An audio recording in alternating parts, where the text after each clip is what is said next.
నా దేవుడు, నన్ను తమ్ముడు అని సంబోధించి పిలిచిన నా దేవుడు ఎన్టీఆర్ గారు కర్మపదించాడు అనడానికి నాకు నోరు రావట్లేదు.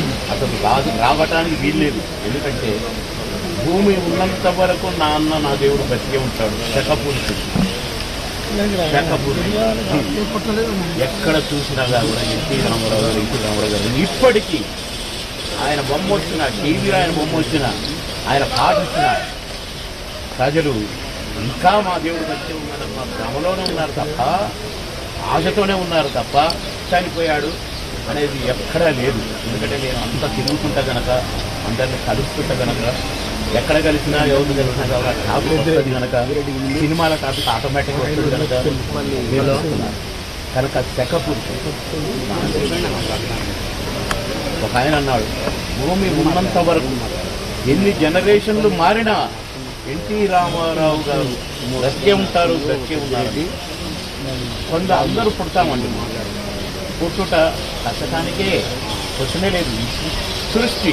కానీ చనిపోయినాక కూడా కొందరు బతుకుతారు. ఆ లిపిలో నా దేవుడు ఎన్టీ రామారావు గారు నెంబర్ 1.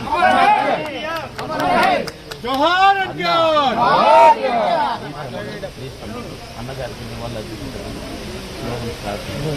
వినాలి తమ్ముడు, అన్నగారికి తెలిసి అందరూ వినాలి. కృష్ణుడిగా వేసిన దేవుడే, రాముడిగా వేసిన దేవుడే, దుర్యోధనుడిగా వేసిన దేవుడే, రావణాసురుడిగా వేసిన దేవుడే, చెప్పులు పుట్టుకునే క్యారెక్టర్ వేసిన దేవుడు. అది ఎన్టీ రామారావు. అలాంటి అన్న మన అన్న అవసరం, మనందరి అన్న అవసరం. ఇప్పటికీ కూడా ఎన్టీ రామారావు గారు జిందాబాద్ అని అంటూ ఓట్లు కూడా వేసి మొన్న పంచాయతీ ఎలక్షన్లో నిరూపించారు. అన్న భక్తులు మనమందరంగా కూడా అన్నగారు భక్తులు. ఆ అన్నగారు మళ్ళీ పుట్టారు, మళ్ళీ ఒక నటుడుగా వెళ్ళి వెలగాలి, మళ్ళీ రాష్ట్రాన్ని పరిపాలించాలి. దుమ్ము మళ్ళీ దులపడానికి మళ్ళీ నా దేవుడు ఇంటి రామారావు వస్తాడు అని సగాఢంగా నమ్మే వాళ్ళలో నేను నెంబర్ 1. అలాంటి అన్నగారిని కలుసుకునే భాగ్యం కలిగినందుకు నేను నన్ను ఇక్కడికి ఇన్వైట్ చేసిన రామారావు దేవుడు ఎప్పటికైనా అమరగా. జై ఎన్టీఆర్.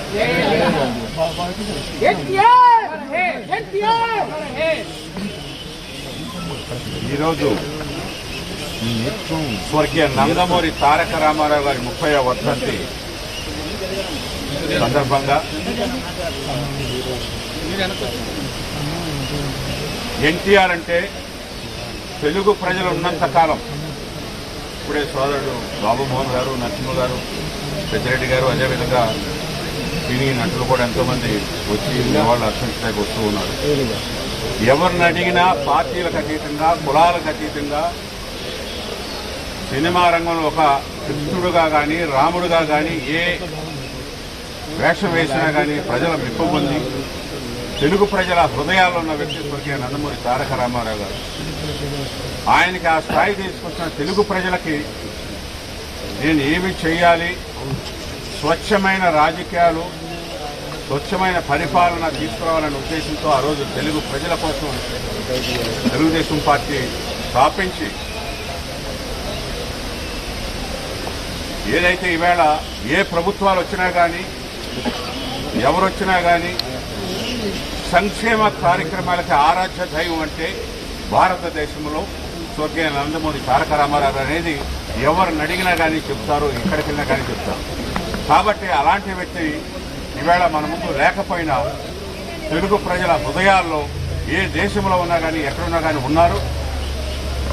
మరి ఆయన ఆశయాలని అనుగుణంగా నారా చంద్రబాబు నాయుడు గారు, అదేవిధంగా నారా లోకేష్ గారు తెలుగు ప్రజల అభివృద్ధి కోసం ఏమి చేయాలో ఆ ప్రణాళిక వేసుకుని ఆ విధంగా ముందుకు వెళుతున్నాం. కాబట్టి ఈ సందర్భంగా ఇక్కడ ఈవేళ నివాళులు అర్పించిన తర్వాత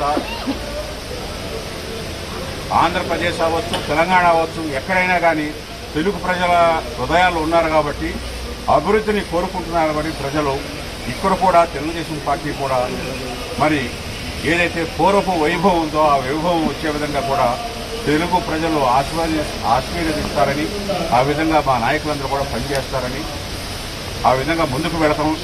ఎందుకంటే ఎన్టీఆర్ ఆశయము ఇందాక నరసింహ గారు చెప్పారు, పేద పడుగు బలహీన వర్గాలని రాజకీయ గుర్తింపే కాదు, వారికి సముచిత స్థానం కల్పించడమే కాకుండా ఆర్థికంగా బలోపేతం చేయడానికి ప్రభుత్వాలు పనిచేయాలని, స్వచ్ఛమైన రాజకీయాలు ఇవ్వాలనే ఉద్దేశంతో మన గండిపేటలో ఒక రాజకీయ పాఠశాల ప్రారంభించాలని ఆ రోజే వారు కోరుకున్నారు. చాలా మంది యువతకు తెలియదు ఈ విషయం. ఎన్టీఆర్ అంటే ఆయన ఆశయాలు ఏమిటి